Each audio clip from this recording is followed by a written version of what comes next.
मित्रों, पांडु पुत्र भीम के बारे में माना जाता है कि उनमें 10,000 हाथियों का बल था, जिनके चलते एक बार उन्होंने अकेले ही नर्मदा नदी का प्रवाह रोक दिया था। लेकिन भीम में ये 10,000 हाथियों का बल कैसे आया, इसकी कहानी बड़ी ही रोचक है।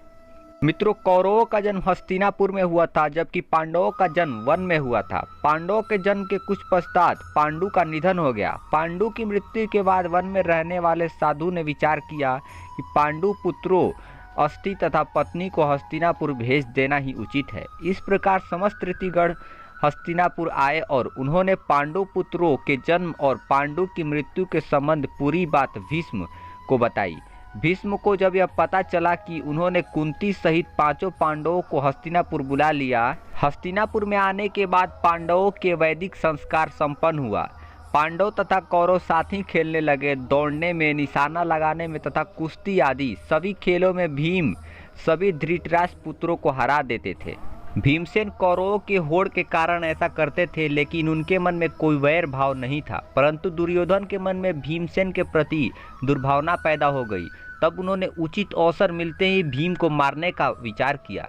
दुर्योधन ने एक बार खेलने के लिए गंगा नदी पर शिविर लगवाया। उस स्थान का नाम उदत क्रीडन रखा। वहां खाने पीने इत्यादि सभी सुविधाएं थीं। दुर्योधन ने पांडवों को भी वहां बुलवाया। एक दिन मौका पाकर दुर्योधन ने भीम के भोजन में विष मिला दिया। विष का असर जब भीम पे हुआ तो वह चेत हो गए। तब दुर्योधन ने दुशासन के साथ मिलकर उन्हें गंगा नदी में डाल दिया। भीम इसी अवस्था में नागलोक पहुंच गए। वहां सांपों ने भीम को खूब डसा, जिनके प्रभाव से विष का असर कम होने गया। जब भीम को होश आया तो वे सर्पों को मारने लगे। सभी सर्प डरकर नागराज वासुकी के पास गए और पूरी बात बताई। तब वासुकी स्वयं भीमसेन के पास गए। उनके साथ आर्यक नाग ने भीम को पहचान लिया। आर्यक नाग भीम के नाना का नाना था। वह भीम से बड़े प्रेम से मिले। तब आर्यक ने वासुकी से कहा, भीम को उन कुंडों का रस पीने की आज्ञा दी जाए जिसमें हजारों हाथियों का बल है।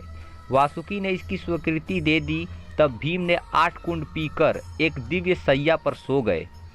जब दुर्योधन ने भीम को विष देकर गंगा में फेंक दिया तो उसे बड़ा हर्ष हुआ।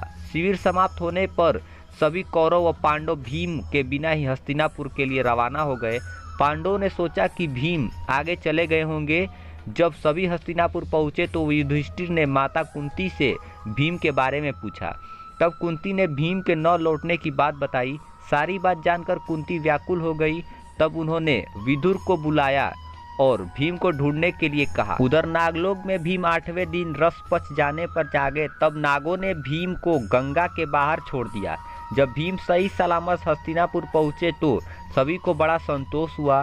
तब भीम ने माता कुंती व अपने भाइयों के सामने दुर्योधन द्वारा विष देकर गंगा में फेंकने तथा नागलोक में क्या क्या हुआ यह सब बात बताया।